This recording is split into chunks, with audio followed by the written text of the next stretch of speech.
Today, the United States of America is changing its relationship with the people of Cuba.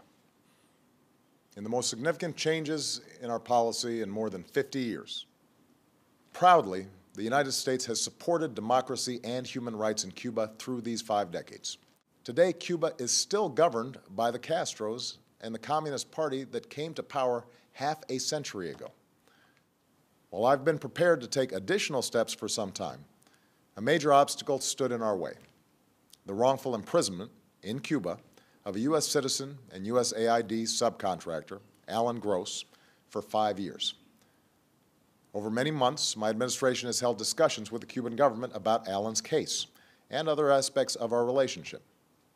In exchange for the 3 Cuban agents, Cuba today released one of the most important intelligence agents that the United States has ever had in Cuba, and who has been imprisoned for nearly 2 decades. I've instructed Secretary Kerry to immediately begin discussions with Cuba to reestablish diplomatic relations that have been severed since January of 1961. Going forward, the United States will reestablish an embassy in Havana, and high-ranking officials will visit Cuba.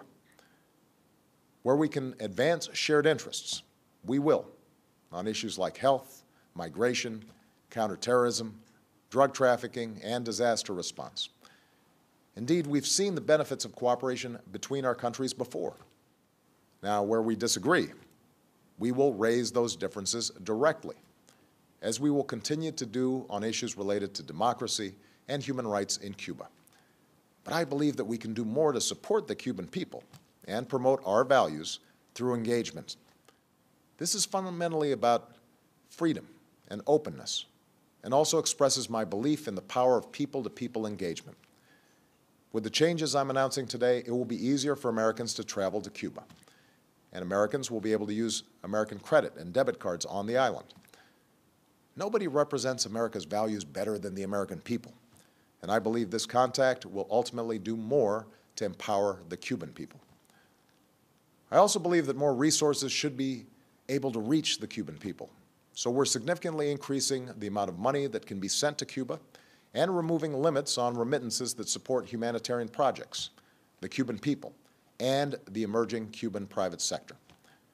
I believe that American businesses should not be put at a disadvantage, and that increased commerce is good for Americans and for Cubans. So we will facilitate authorized transactions between the United States and Cuba.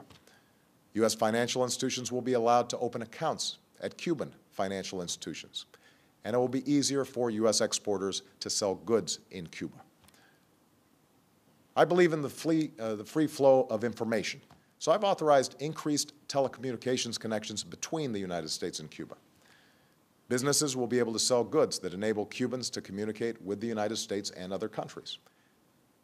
But I'm under no illusion about the continued barriers to freedom that remain for ordinary Cubans. The United States believes that no Cuban should face harassment or arrest or beatings simply because they're exercising a universal right to have their voices heard. And we will continue to support civil society there. But I am convinced that through a policy of engagement, we can more effectively stand up for our values and help the Cuban people help themselves as they move into the 21st century. To the Cuban people, America extends a hand of friendship.